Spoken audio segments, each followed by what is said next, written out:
Hi friends आमी शुभ और आपनारा देखছেন ऋषि गार्डन। तो फ्रेंड्स आज के आपनादेरके देखाबो आमार छाद बागानेर कमला लेबुर आपडेट, एखन की अवस्थाय आछे और की करब। चलुन ताहले आमरा एकटु देखे निই। एटी होच्छे आमार थाई टू ऑरेंज, एक बछरेर गाछ। गाछटा खूबই सुंदर डेभेलप হয়েছে। আর আমি গাছটিকে মানে কমলা গাছগুলো ফুল আনার জন্য যে ট্রেস অর্থাৎ জল কম দেয়া, তো সেইভাবেই রেখেছিলাম। তো দেখুন দর্শক, গাছগুলাই কিভাবে ফুল আসছে একটু খেয়াল করবেন। প্রত্যেকটা শাখায় শাখায় ফুল আসছে। আর এটি হলো আমার চাইনিজ রামলঙ্গন, এটাতেও প্রচুর কুশি ফুলের এবং কচি পাতা এসেছে। দেখুন প্রত্যেকটা ডগায় ডগায়।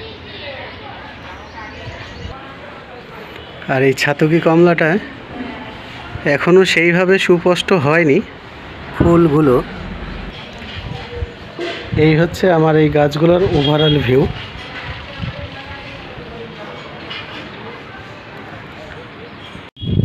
তাহলে এই মুহূর্তে এই গাছগুলোর আমরা কি পরিচর্যা করব তা খুব সহজভাবে আমরা জেনে নিই।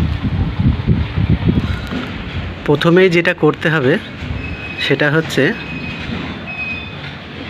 ওয়াটার ম্যানেজমেন্ট অর্থাৎ জল।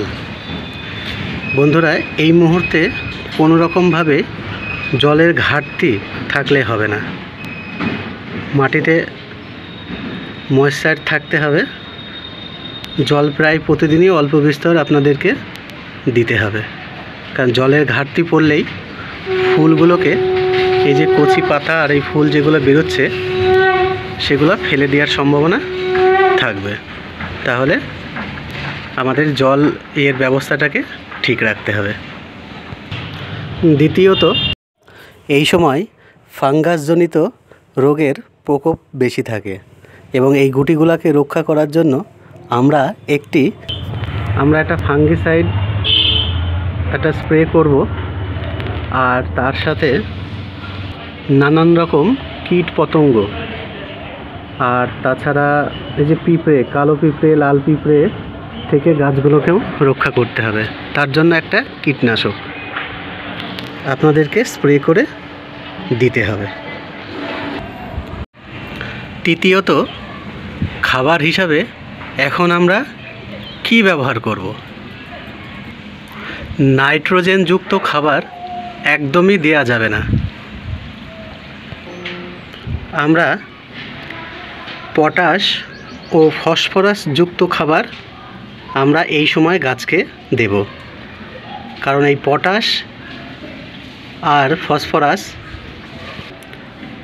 ফুলগুলোকে ধরে রাখতে ও ফুল থেকে ফলে পরিণত করতে সাহায্য করবে। তো এই ছিল আমার একটা ছোট্ট উপস্থাপনা। বন্ধুরা ভিডিওটা ভালো লাগলে অবশ্যই একটা লাইক, শেয়ার, কমেন্টস করে জানাবেন। তো বন্ধুরা ভালো থাকবেন, দেখা হবে পরের ভিডিওয়।